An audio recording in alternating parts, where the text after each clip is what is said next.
Okay, so this is going to be my second response to a three-part attack on atheism. This one is directed at Telemonstros. I don't know if you guys are going to be the Axis powers or the allies in this dispute. I'll let you choose, but in any case, they have formed a triumvirate, and they are accosting atheism on epistemic grounds. So, jumping right in. I agree with you, Telemonstros, that the adoption of the principle summarized in the aphorism, the absence of evidence is evidence of absence, should not entail an atheist worldview of the weak, negative, or passive variety. As I detail in my video response to Veritas, and as I intend to expound here, I think the adoption of this principle should lead one to atheism of the positive or strong variety. For those of you not familiar with this video, he says that there is a dichotomy involved in being a positive atheist. He says that on one hand, one either refuses to support or acknowledges one's inability to support one's position, rendering the position a non sequitur, and I think he's right. If you're a positive atheist and you refuse to or are incapable of defending that position, then your position might be a non sequitur, depending on what grounds you refuse, if that's what you're guilty of. On the other hand, he says that the absence of evidence or the failure of all encountered arguments is an insufficient reason for a positive disbelief, because it means one's position is built on an argument from ignorance, a fallacy. The argument from ignorance is an informal fallacy, and there are a few forms of this fallacy, but the relevant one goes something like this. X has not yet been proven, therefore X is false. Little digression on informal fallacies. Informal fallacies are arguments which typically fail as a result of language, and most of them, if not all, have exceptions. So too does the argument from ignorance. Or does it strike you as particularly problematic that you don't believe Barack Obama is standing right beside you? Take note, no positive evidence has been brought to bear against that proposition, and yet you cavalierly assume that he is not with you. Now, you may be inclined to argue that you're relying on your senses, and that they have a good track record of not steering you wrong.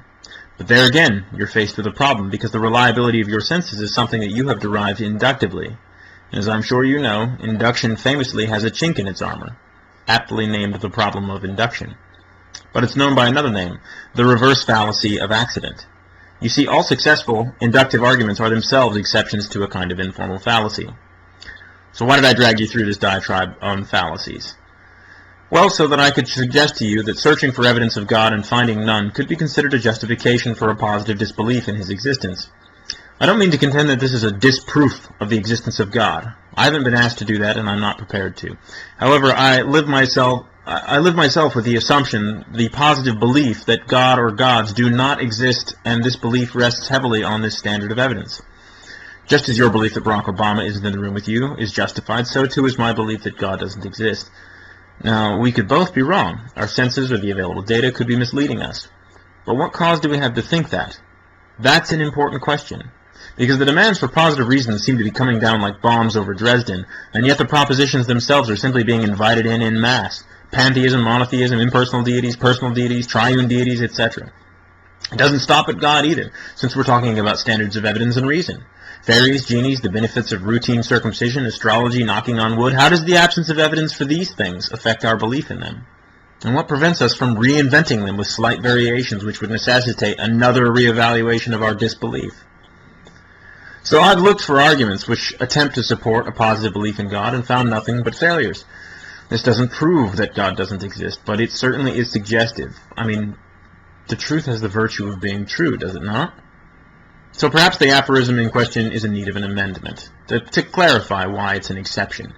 How about absence of evidence can be evidence of absence if the search has been sufficiently thorough?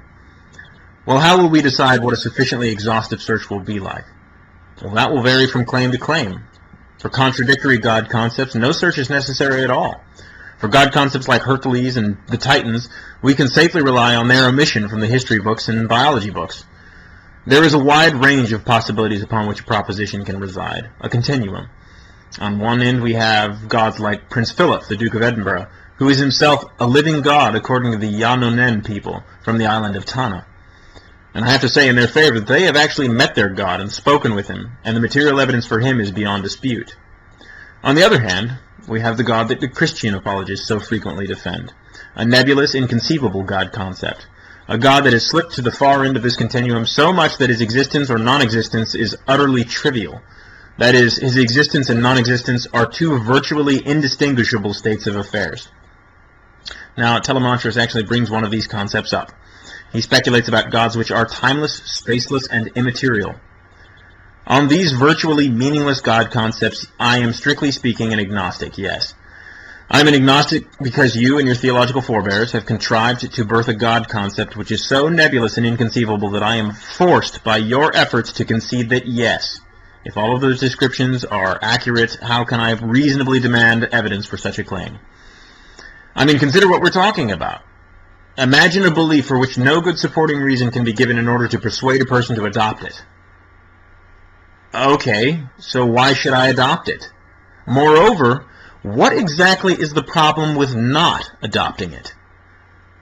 And still further, why the hell would you adopt it if it is definitionally impossible to have a good reason to do so? Now, it's a question of, do you simply abandon the requirement of evidence on the occasions when no evidence is forthcoming?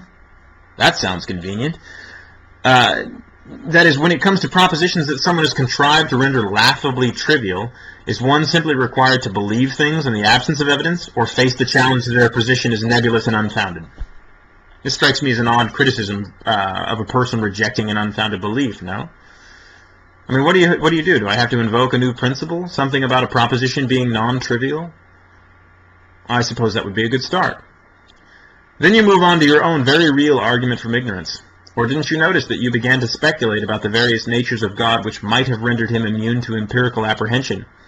It seems to me a lot like you're offering propositions without positive support themselves, and then saying I need to concede that I'm an agnostic. I realize the point here is to provoke a justification for a belief in God, or disbelief in God, excuse me, but you're shifting the terms of my disbelief all over the place. Interestingly, you're not even doing it by describing characteristics of God, you're simply arbitrarily assigning non-characteristics to God, as if describing a person in terms of some, and by no means all, of the traits that he does not possess, and couching it in the language of hypothesis to insulate yourself from having to provide positive support. No, if I watch a man pull a rabbit out of a hat, I know where that rabbit came from. Saying the extra-dimensional portal at the bottom of the hat is untraceable and impervious to investigation and detection doesn't mean I can't call bullshit. This is the Godless Heathen, signing off.